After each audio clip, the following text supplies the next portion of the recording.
Assalomu alaykum muhtaram yurtdoshlar. Ma'lumki, mamlakatimiz rahbari Nyu-York shahrida bo'lib o'tgan Birlashgan Millatlar Tashkiloti bosh assambleyasining 80-yubiley sessiyasi tadbirlarida ishtirok etdi. Prezidentimiz Nyu-Yorkda bir qator xorijiy davlatlar yetakchilari, xalqaro moliyaviy institutlar va AQShning yetakchi kompaniyalari rahbariyati bilan ham uchrashuvlar o'tkazdi. Shuningdek, davlatimiz yetakchisi yuksak minbar Birlashgan Millatlar Tashkiloti bosh assambleyasining 80-sessiyasida nutq so'zlab bir qator taklif va tashabbuslarni ilgari surdi. Mazkur muloqotimiz O'zbekiston yetakchisining AQShga amaliy tashrifi yakunlariga boshlanadi. Studiyaga taklif etilgan mutaxassis ekspertlarni tanishtirib o'taman. Oliy Majlis Qonunchilik palatasining Xalqaro ishlar, mudofaa va xavfsizlik masalalari qo'mitasi raisi, Xalq demokratik partiyasi fraksiyasi a'zosi Ulug'bek Shermatov, shuningdek Taraqqiyot strategiyasi markazi mas'ul xodimi Farruh Hakimov. Xushkelibsizlar. Rahmat. Assalomu alaykum. Ushbu voqelik mana haqida mana ommaviy axborot vositalarida, nafaqat mahalliy, dunyo ommaviy axborot vositalarida mana o'sha materiallar berib borilyapti, tahliliy o'sha ekspertlarning fikrlari aytilyapti. Men bermoqchi bo'lgan savolim mana shu prezidentimizning Birlashgan Millatlar Tashkiloti bosh assambleyasining 80-yubiley sessiyasi nutqining avvalida Birlashgan Millatlar Tashkilotining Xavfsizlik kengashini transformatsiya qilish va uning tarkibini kengaytirish masalasidagi taklifi haqida fikrlashsak, bu fikr haqida ham mana turli xil munosabatlar bo'lyapti. Sizlar buni qanday qabul qilyapsizlar? Bu o'zgarishlarni, Xavfsizlik kengashini transformatsiya qilish va uning tarkibini kengaytirishning qanday bir zarurati bor? Buni qanday izohlasak bo'ladi? Marhamat. Darhaqiqat Farhodga to'g'ri aytdingiz. Hurmatli prezidentimizni Birlashgan Millatlar Tashkiloti bosh assambleyasi 80-yubiley sessiyada ma'ruzalarida jahonda hozirgi xalqaro jamiyatda eng dolzarb, hammani eng jalb qiladigan asosiy masalalar bo'yicha masalalar ko'tarildi va takliflar bildirildi. Shulardan bittasi aynan shu boshida ham aytildi, Birlashgan Millatlar Tashkiloti bo'yicha masala va xavfsizlik kengashi to'g'risida bo'ldi. Umuman agar tahlil qiladigan bo'lsak, juda ko'p davlat vakillari umuman BMT to'g'risida gapirdi. Uni ayrimlari yetarli darajada faoliyat ko'rsatmayotgani, salbiy fikrlarini bildirdi. Hurmatli prezidentimiz BMT minbariga chiqib birinchi asosiy g'oyani aytdilarki, biz uchun hozir tahlikali zamonda ziddiyatlar, urushlar, kelishmovchilik kuchayotgan paytda, ijtimoiy-iqtisodiy tengsizlik kuchayotgan paytda va eng muhimi shuni oqibatida xalqaro institutlarga ishonch, umuman davlatlar orasida mana shu institutlarga, xalqaro mexanizmlarga ishonch pasayotgan paytda yangi yondashuvlar talab qilyapti. Albatta BMTga nisbatan ham mana shu nufuzli tashkilot, unikal tashkilot Birlashgan Millatlar Tashkilotiga albatta yondashuv o'zgarishi kerak, lekin davlatimiz rahbari birinchi avvalambor shunaqa dedilarki, biz mana shu muzokaralar qiladigan maydon sifatida, muammolar yechadigan maydon sifatida asosiy unikal platforma sifatida BMTni ko'ryapmiz. Ya'ni bu asosiy BMT biz uchun muhim, uni hozir almashtirib bo'lmaydi. Lekin shu bilan birgalikda to'g'ri, BMTda ham masalalar bor va ayniqsa siz aytgandek o'sha Birlashgan Millatlar Tashkiloti Xavfsizlik kengashi ko'p e'tiborni jalb qiladi. Bu bo'yicha uni transformatsiya qilish va uni tarkibini kengaytirish bo'yicha taklif bildirildi. Bilasizmi, ko'pgina hozir bahslar ketyapti. Albatta mana ko'ryapmiz Yaqin Sharqdagi vaziyatlar, G'azodagi, umuman boshqa hududlardagi vaziyatda, Afrikadagi ziddiyatlarda ko'plar aytayaptiki, Xavfsizlik kengashi o'zini yetarli darajada faoliyatini ko'rsatmayapti. Lekin albatta u avvalambor kuchli davlatlarning fikrini bildirish nuqtai nazaridan siyosiy maydon sifatida baribir muhim ahamiyatga kasb etadi va o'zining faoliyatini ko'rsatyapti. Albatta masalalar sifatida, masalan, uni tarkibini kengaytirish masalasida qanaqa masalalar yotibdi? Masalan, ekspertlar fikricha Latin Amerika umuman doimiy a'zo sifatida yo'q. Afrika davlatlari ham ko'rsatilmagan. Osiyo, mana Osiyoni qaraydigan bo'lsa, uni salohiyati, uni aholisi, uni iqtisodiy salohiyati nuqtai nazardan yetarli darajada baribir ko'rsatilmagan. Albatta mana shu masalani yana qayta ko'rib chiqish, uni yana bir muhokama qilib yechim topish degan masala ilgari surilgan. Va eng muhimi mana bu taklif juda o'z vaqtida etildi. Sababi hozir ayni paytda BMT 80 tashabbus ilgari surilgan. Bu nima? Bu Birlashgan Millatlar Tashkilotida byurokratik to'siqlarni yo'q qilish. uni yanada ham pastga cho'rtirish, iloji boricha samarali faoliyatini ko'rsatish, pastdagi muammolar tez yechimini topish bo'yicha Birlashgan Millatlar Tashkilotini Antonio Guterres o'zini tashabbuslaridan biri va aynan bu hozir muhokama qilinayotgan vaqtda ushbu taklif juda dolzarb o'z vaqtida va hozirgi ziddiyatli paytda uni ilgari surayotgan O'zbekiston o'z pozitsiyasini aniq etgani albatta ushbu masalani, ya'ni xavfsizlik kengashining yana ham samarali bo'lishiga, uni transformatsiya qilishiga albatta o'zini hissasini qo'shadi deb baholaymiz. Farruh aka, sizni fikrlaringiz, bu tuzilma o'zi tashkil qilinganda Ikkinchi jahon urushidan keyin mana 1945-yil tashkil qilingan. Juda katta bir missiya, vazifalar yuklatilgandi. Dunyodagi tinchlik barqarorlikni ta'minlash, dunyo mamlakatlarini boshini qovushtirish, birdamlikni ta'minlash, tinchlik barqarorlikni ta'minlashdek bir yuksak bir mas'uliyat yuklatilgandi-da. Lekin ko'ryapmiz, so'nggi mana voqealar nazarimda bu vazifani bajara olmay qolganligi haqida mana ekspertlar o'zlarining fikrlarini aytyapti. Bu xavfsizlik kengashini tuzilmasi bilan bevosita ham bog'layapti ba'zida. Marhamat. To'g'ri aytyapsiz. Darhaqiqat Birlashgan Millatlar Tashkilotining o'zi Ikkinchi jahon urushidan so'ng yana shunday yirik mojarolarni, urushlarni oldini olishdek asosiy vazifasi deb belgilangan. Uni nizomida va Birlashgan Millatlar Tashkilotini yuqorida aytib o'tildi, Xavfsizlik kengashi deb. Xavfsizlik kengashi to'g'ri, bu eng asosiy tuzilmasi hisoblanadi va bundan tashqari yana bitta muhim tuzilma borki, bu Bosh assambleya. Bosh assambleyani mana 80 yilligini sessiyasi, yubiley sessiyasi bo'ldi. Umuman bugungi kunda darhaqiqat dunyoning turli chekkalarida kuzatilayotgan beqarorliklar mana shu ko'p tomonlama tuzilmani samaradorligini yana oshirish lozimligini ko'rsatmoqda. Yuqorida aytib o'tganimizdek, Ikkinchi jahon urushidan keyin tashkil etilgan Birlashgan Millatlar Tashkiloti bu o'ziga xos shakllangan yangi xalqaro munosabatlar tizimida markaziy o'rin tutishi lozim bo'lgan tuzilma edi.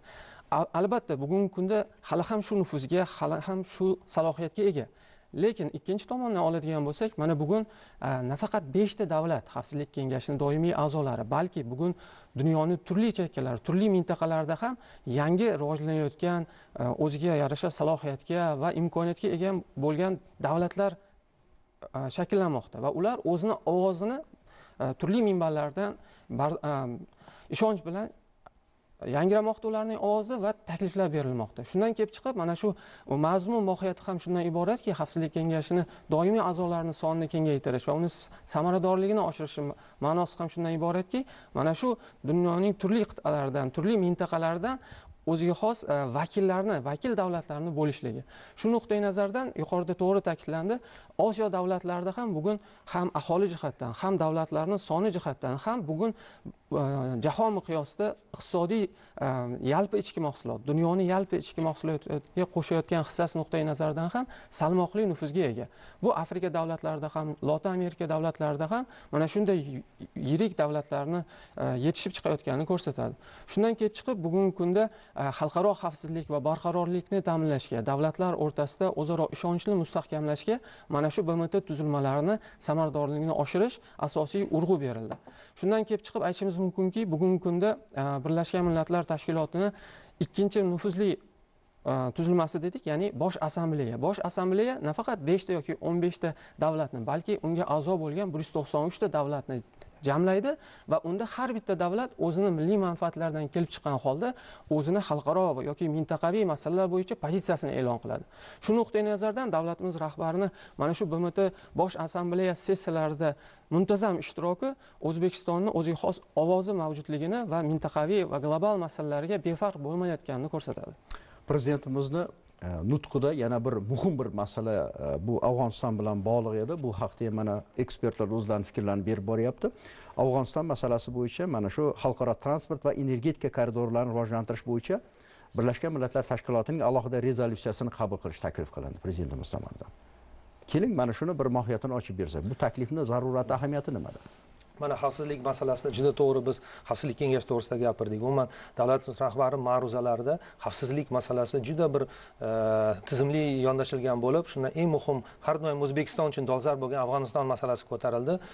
Biz uchun Afg'oniston Markaziy Osiyoning ajralmas bir muhim bo'g'ini. Biz Markaziy Osiyoda Afg'onistonni xavfsizligisiz o'z Markaziy Osiyoda xavfsizlikni ta'minlay olmasligimizni tan olishimiz kerak va O'zbekiston nafaqat shu Bosh assambleyani ilgarigi Birlashgan Millatlar Tashkiloti bosh assambleya ilgarigi sessiyalarida, balkim boshqa xalqaro tadbirlarda har doim davlatimiz rahbari Afg'oniston masalasiga jahon hamjamiyatini e'tiborini qaratadilar. Bu gal ham albatta bu masalaga e'tibor aytildiki, Afg'onistonni bir o'zini qo'yib bo'lmaydi. Bu borada hammamiz butun jahon hamjamiyati birlashishi zarur. Va bu bo'yicha ushbu Afg'onistonda iqtisodiy loyihalarni uni jahon integratsiyalashuv jarayoniga jalb qilish kerak. Va O'zbekiston tan olish kerak, quruq va'dalar bilan turayotgani yo'q. O'zbekiston tizimli ravishda gumanitar yordam berib kelgan, dori-darmon, kiyim-kechak, oziq-ovqat va eng muhimi oxirgi paytlarda sheriklik darajasiga ham boryapmiz. Ya'ni bizning hukumatimiz Afg'oniston taraf bilan muhokama qilyapti, energetika, savdo-sotiq masalasida. Ularni delegatsiyalar O'zbekiston kelib bizani ishlab chiqarish korxonalarimizni ko'ryapti. Bu juda muhim, ya'ni Afg'onistonning iqtisodiy oyoqqa turishi. Va bu gal bildirilgan taklif, ya'ni Afg'oniston mintaqasi orqasida transport va energetika koridorlarini o'tkazish rezolyutsiyasini qabul qilish aynan o'sha Afg'onistonda xavfsizlikni, uni barqaror rivojlanishini ta'minlovchi, ya'ni jahon hamjamiyatiga integratsiyani ta'minlovchi muhim vosita bo'ladi. Ya'ni rezolyutsiya bo'lgandan keyin albatta bu ushbu Afg'onistonni integratsiyalashuviga ta'minlovchi huquqiy zamin bo'ladi. Baribir davlatlar ushbu bosh assambleyaning rezolyutsiya bo'lgandan keyin ushbu qanaqa vazifalarni o'ziga oladi, e'tibor qaratadi. Ikkinchidan albatta davlatlarga kuchli da'vat bo'ladi. Mana O'zbekiston tashabbusi bilan 13 paytgacha 13 ta rezolyutsiyalar qabul qilindi va tan olish kerak, mana bularning natijasida bular ishlayotgan rezolyutsiyalar. BMTning tadbirlari o'tkazilyapti O'zbekistonda, chet elda, ular hisobotlari eshitiladi. Buni biz mana markaziy televideniyaga hisobot berib boramiz. Albatta bu bo'yicha rezolyutsiya qabul qilinishi Afg'onistondagi o'sha tovarlar, Afg'oniston orqali tovarlari o'tishi, uni iqtisodiy demak loyihalar, kooperatsiya loyihalarini amalga oshirishiga juda katta turtki bo'ladi va amaliy katta zamin bo'ladi deb aytishimiz mumkin. Muhim bir masala, mana shu Afg'oniston masalasida prezidentimiz o'z nutqida aytgan eng muhim bir ishoralar, fikrlar bu bevosita afg'on xalqining bugungi xohish irodasi bilan bog'liq.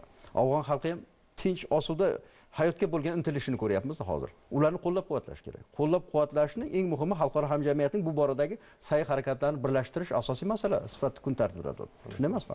Albatta, bu tashabbusning o'zi ham avvalgi bosh assambleya minbaridan ilgari surilgan tashabbuslarni mantiqiy davomi deyishimiz mumkin. Chunki mana yuqorida aytildi, 13 ta rezolyutsiya qabul qilindi.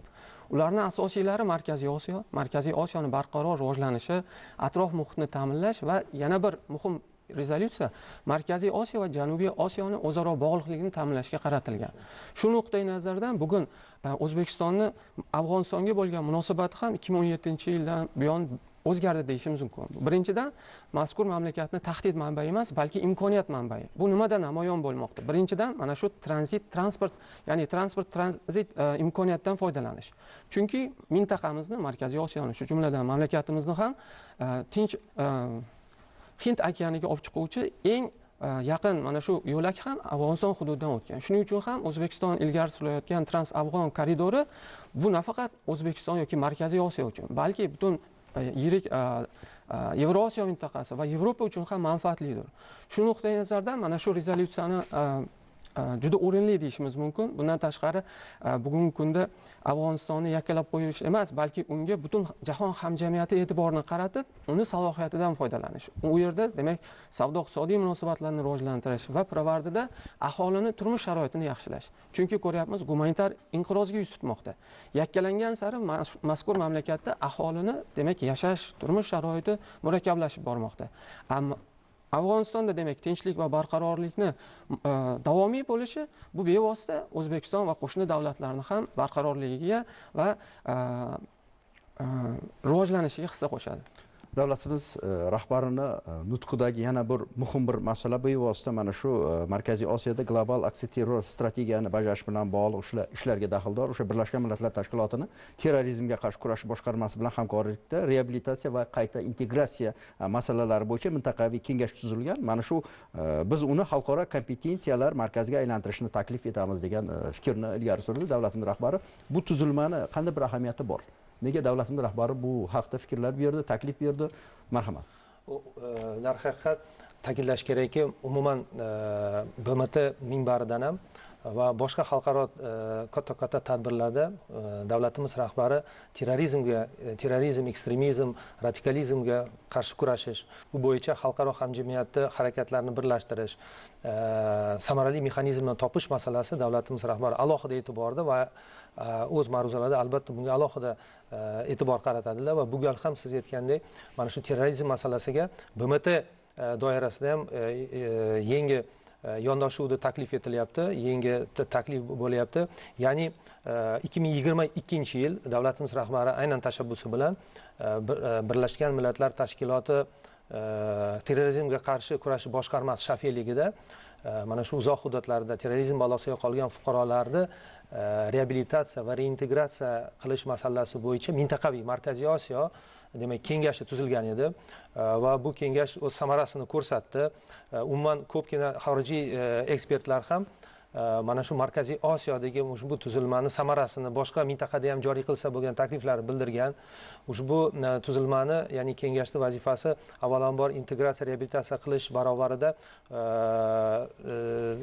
targ'ibotni kuchaytirish, fuqarolik jamiyatni jalb qilish edi va katta Markaziy Osiyo shu sohada ekspertlari kirgan, o'z natijalarini ko'rsatgan. Taklif bo'lyaptiki, endi uni xalqaro kompetensiyalar markaziga aylantirish. Ya'ni bu bilan avvalambor ushbu tajriba asosida biz nafaqat mintaqa, balkim xalqaro darajadagi endi mexanizmni taklif qilyapmiz. O'zbekiston bu albatta uni miqyosini oshiradi va albatta uzoq hududlarda olib kelingan fuqarolar reabilitatsiya, integratsiya qilishda, ularga yordam ko'rsatishda, maslahat berishda, ularga demak kasb hunarni o'rgatishga, ushbu masalada xalqaro tajribani o'rganishga katta zamin yaratadi. Albatta shu bilan birgalikda tajribani o'rgangan holda davlatlari hamkorligini ham o'zaro bog'laydi va samarali anaqasini beradi. Marhamat Farhod. Darhaqiqat yuqoridagi fikrni davomi sifatida ham aytishimiz mumkinki, Afg'onistonda mana barqarorlikka nisbatan barqarorlikka erishildi. Bu yerda gumanitar inqirozni oldini olish masalasi ko'tarilayotgan sabab shundan iboratki, ko'plab mana shu terrorizm va ekstremizm masalalarini o'rganadigan yirik xalqaro markazlar va tahlilchilarning fikricha, mana shu gumanitar inqiroz turli destruktiv g'oyalarning shakllanishiga zamin yaratuvchi asosiy omillardan bo'lishi mumkin. Shu nuqtai nazardan ham mana shu Birlashgan Millatlar Tashkilotining terrorizmga qarshi kurash boshqarmasini Markaziy Osiyoda va bevosita O'zbekistonda ofisining ochilishining mohiyati shundan iboratki, men nazarimda bu terrorizm yoki ekstremizm kabi tahdidlar, ularning chegarasi yo'q va ular afsuski hanuzgacha turli mintaqalarda, turli davlatlar yoki turli hududlarda saqlanib qolgan. Shundan kelib chiqib ham bugun sergaklikni yo'qotmaslik bu masalaga kompleks yondashuv lozimligini ko'rsatmoqda. Mana shundan kelib chiqib ham aytishimiz mumkin, Birlashgan Millatlar Tashkilotining bevosita shu masalaga ixtisoslashgan tuzilmasining O'zbekistonda bo'lishi bu mintaqaviy xavfsizlik va barqarorlikka bevosita ta'sir ko'rsatadi va ijobiy natijalar beradi deb umid qilamiz. Prezidentimizning bu nutqidagi tashabbus terrorizmga qarshi kurashish boshqarmasini, ya'ni BMTning ushbu boshqarmasining mintaqaviy ofisini O'zbekistonda ochish uchun zarur sharoit yaratishga tayyorligimizni e'lon qildi-da. Katta bir voqelik. Muhtaram ishtirokchilar, biz mana shu prezidentimizning nutqidagi xavfsizlik bilan bog'liq takliflar, tashabbuslar haqida fikr yurityapmiz. Prezidentimiz xalqaro tranzit koridorlarining xavfsizligi haqida ham o'zining takliflarini berdi-da. Bu prezidentimiz ilgari surgan bu takliflarning global bir ahamiyati nimada? Nega bu masala ko'tarildi nutqda prezidentimizda? Albatta tan olish kerak, mana O'zbekiston qaysi minbarda o'z fikrlarini bildirmasin, hurmatli prezidentimiz mana nechta sho's minbardan ham ilgari bo'lgan hamma tadbirlarda albatta savdo iqtisodiy munosabatlarni rivojlantirish, transport, logistika masalasiga alohida e'tibor qaratadilar. O'zbekiston uchun bu alohida dolzarb. Nimaga? Chunki O'zbekiston dengizga chiqish imkoniyati yo'q. Bizga o'xshagan dengizga chiqishga yo'q davlatlarning transport xarajatlari, logistik xarajatlari tannarxini 60% ga ham boradi. Albatta bu raqobatbardoshlikka ta'sir ko'rsatadi va O'zbekiston iqtisodiyoti, umuman bizning tadbirkorlarimiz, bizning tovarlarni yetkazishga juda katta ahamiyat kasb etadigan masala va bu borada ham albatta mana shu Markaziy Osiyoni transport salohiyatidan unumli foydalanish, umuman jahonda mana shu transport logistika imkoniyatini kengaytirish, O'zbekiston muhimligini qayta ta'kidlab, ilgari takliflarimiz surganlar. Bu gal mana shu transport logistika masalasida alohida mexanizm joriy etish degan narsa albatta o'sha boyaga aytganimiz institutsional yondashuv. Ya'ni mexanizm bo'lgandan keyin albatta qanaqadir davlatlar oldida vazifa qo'yish, ya'ni mana biz bilamiz yaqinda Turkmanistonda bo'lgan konferensiyada ham mana shu dengizga chiqish imkoniyati yo'q davlatlar uchun ham bir adolat bo'lishi kerak. Nimaga bu davlatlarda imkoni yo'qda, bular nimaga shunaqa iqtisodiy og'ir vaziyatda bo'lishi kerak? Jahon hamjamiyatiga katta murojaat bo'ladi va buni uzviy davomi sifatida mana bu yerda ham mexanizmni joriy qilish albatta davlatlarga vazifa qo'yadi, albatta muhokama bo'ladi va qanaqadir chora ko'rishga, reja qilishga zamin yaratadi. Eng muhimi dunyoda mana shu transport logistika agar xavfsizligi ta'minlanadigan bo'lsa, savdo-iqtisodiy aloqalarni rivojlanishga turtki bo'ladi. Xavfsiz, masalan, yuborilgan qaysi bir davlatdan yuborilgan eksportmi, importmi, yuklar xavfsizligi ta'minlanadi.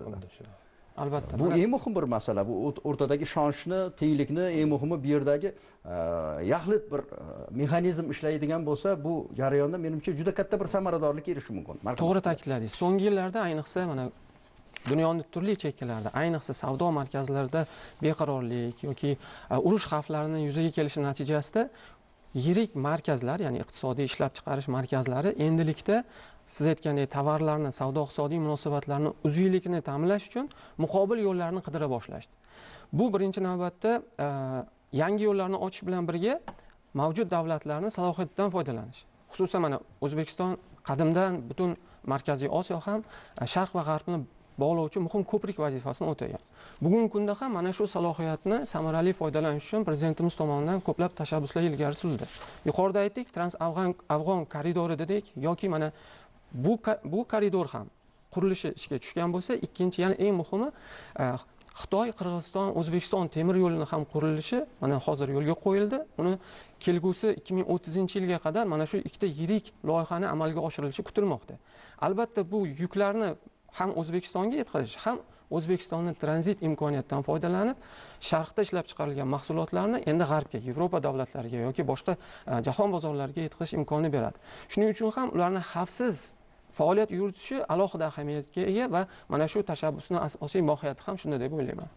Bu juda ham zarur. Albatta prezidentimizning bu taklif tashabbusini qo'llab-quvvatlanishi ham, e'tirof qilinishi ham bejiz emas. Bundan butun bir dunyo mamlakatlari manfaatdorda. Hamma xohlaydi shu eksport, import yuklarini xavfsizligini ta'minlash masalanda. Navbatdagi mana shu davlatimiz rahbari ma'ruzasidagi eng muhim bir masala bu Markaziy Osiyo mintaqasi bilan bog'liq masalada yangi bir tashabbuslar ilgari surdi. Bevosita mana shu yangi Markaziy Osiyoni shakllantirish jarayoniga urg'u berdi davlatimiz rahbari. Qolaversa mana shu BMT tuzilmalari bilan Markaziy Osiyo mintaqasida qator yangi loyiha va dasturlarni amalga oshirish taklifi ilgari surildi. Buni qanday bir ahamiyatini ko'ryapsizlar? Buni qanday izohlasak bo'ladi? Qanday bir tahlil qilsak bo'ladi bu takliflarni? Marhamat. Darhaqiqat 2017-yildan buyon Markaziy Osiyodagi siyosiy muloqot, umuman muhit juda ham ijobiy tomonga o'zgardi. Buni prezidentimiz o'z nutqida ham ta'kidladi va eng e'tiborlisi xalqaro hamjamiyat ham buni ta'kidlab kelmoqda. Sababi agar mana 2017-yilgacha ko'plab yechilishi lozim bo'lgan masalalar bo'lgan Markaziy Osiyoda. Ya'ni bu chegaralar masalasi bo'ladimi, fuqarolarning erkin harakati bo'ladimi yoki aytaylik transportlar kommunikatsiyasi bo'ladimi? Mana shu masalalar o'zini yechimini kutayotgan edi. O'tgan 8 yil davomida prezidentimiz ham ta'kidladilar, BMT minbaridan bu masalalarni bizlar to'liq bartaraf etdik. Natijada O'zbekiston sa'y harakatlari bilan Markaziy Osiyo bugun yirik imkoniyat makoni sifatida qaralmoqda. Buni yana bir yaqqol misoli xalqaro munosabatlarda mana ko'plab tilga olinayotgan Markaziy Osiyo plus formatini shakllangani. Bu an'anaviy va yangi hamkorlar bilan Markaziy Osiyoni bir yaxlit subyekt sifatida xalqaro munosabatlarni faol ishtirokchi sifatida muzokaralarga kirayotgani va muvozanatli siyosat natijasida Markaziy Osiyoda turli davlatlar bilan teng va o'z manfaatlaridan kelib chiqqan holatda savdo-iqtisodiy va turli sohalarda hamkorlik yo'lga qo'yilganini ko'rishimiz mumkin. Prezidentimizni Bosh assambleyaning Markaziy Osiyo mamlakatlarining mintaqaviy sheriklik va iqtisodiy integratsiyasini chuqurlashtirishga qaratilgan harakatlarni qo'llab-quvvatlashga doir rezolyutsiyani qabul qilishni taklif qildi. albatta bu ham buni bir mohiyatini ochib beraylik. To'g'ri aytasiz. Bizga taklif qilinmadi. 2017-yildan boshlangan bosqichma-bosqich islohotlarni mana bugun natijasi deyishimiz mumkin. Sababi bilamiz, ma'lum muddatdan keyin Markaziy Osiyoda o'ziga xos integratsion tuzilma mavjud emas edi. Bugun mana shu bosqichma-bosqich shu narsaga kelyapmizki, dadil integratsiya haqida gapiryapmiz. Va buning yana bir amaliy ifodasini davlatimiz rahbarini aynan 72-sessiyada Birlashgan Millatlar Tashkiloti Bosh Assambleyasi minbarida e'lon qilgan maslahat Markaziy Osiyo davlat rahbarlarini maslahat uchrashuvini yo'lga qo'yish taklifi bildirilgan edi. Mana shu tuzilma ham bugungi kunda institutsionallashib bormoqdaki, joriy yilda O'zbekiston maslahat uchrashuvlariga raislik qilmoqda va yirik sammitni bo'lishi mana kutilmoqda. Bundan tashqari ushbu hamkorlik tuzilmasini endi bevosita mintaqada ham iqtisodiy hamkorlikni, ham integratsion hamkorlikni asosi bo'lishi e'tirof etilmoqda. Bir jaydaricha qilib aytganda, Markaziy Osiyo mintaqasida boshqacha bir muhit shakllandida. Prezidentimiz bejizga yangi Markaziy Osiyo iborasini tilga olib o'tmadi. Yangi bir bosqichda bu mintaqaning taraqqiyotini belgilab beradigan bu taklif edi-da, rezolyutsiya. Marhamat. Xuddi shunday. Farhod aka, mana shu mavzuda ham ta'kidlandi, yangi Markaziy Osiyo shakllandi. Ya'ni Markaziy Osiyo hozir jahon kun tartibida alohida barqaror rivojlanayotgan subyekt. Hozir ta'kidlanganidek, xalqaro boshqa xorijiy davlat, kuchli davlatlarning e'tibor qaratadigan subyekt sifatida shakllanmoqda. Ushbu endi ta'kidlash kerakki, mana shu oxirgi mana shu 7-8 yilda Markaziy Osiyoda vaziyat shunchalik muhit o'zgarishi albatta hurmatli prezidentimiz tashabbus harakatlari, Markaziy Osiyo davlatlari harakatlari bilan bo'ldi. Endi mana bu rezolyutsiyaning mohiyati bu endi rezolyutsiya. Ya'ni Birlashgan Millatlar Tashkiloti Bosh Assambleya rezolyutsiyasi bo'lgani uchun bu nafaqat Markaziy Osiyo, balkim boshqa davlatlarning boyaga aytganimizdek, ya'ni tizimli yondashuv, huquqiy me'yoriy yondashuv ushbu boshqa davlatlarda ham shuni jalb qiladi. Albatta bunga poydevor yaratadi va institutsional tizim yaratiladi. Tizimli yondashuv bo'ladi. Albatta buni boshqa endi rezolyutsiya bo'lgandan keyin davlatlar hisoboti bo'ladi. Bu bo'yicha qilingan ishlar da'vati bo'ladi. Albatta natijasi yuqoriroq bo'ladi. Bu juda ham muhim bir masala. Prezidentimiz mana shu tarixiy nutqida ilgari surgan taklif va tashabbuslar bu hammasi nafaqat mamlakatimiz uchun, nafaqat mintaqa uchun, dunyo miqyosida juda katta bir ahamiyatga ega. Dunyoni e'tirof qilayotganligi bejizga emas. Bu bevosita mana shu mamlakatimiz rahbarini mana shu yo'nalishdagi amaliy ahamiyatga ega bo'lgan. Quruq qog'ozda emas, bu hayot taqozo etayotgan, zarur bo'lgan, eng muhim bo'lgan bu tashabbuslar, takliflar hammasi biz navbatdagi dasturlarimizda ushbu mavzuga yana qaytamiz. Bildirgan fikrlar uchun sizlarga tashakkur, rahmat. Muhtaram teletomoshabinlar, O'zbekiston 24 telekanali o'z dasturlarini davom ettiradi. E'tiboringiz uchun rahmat.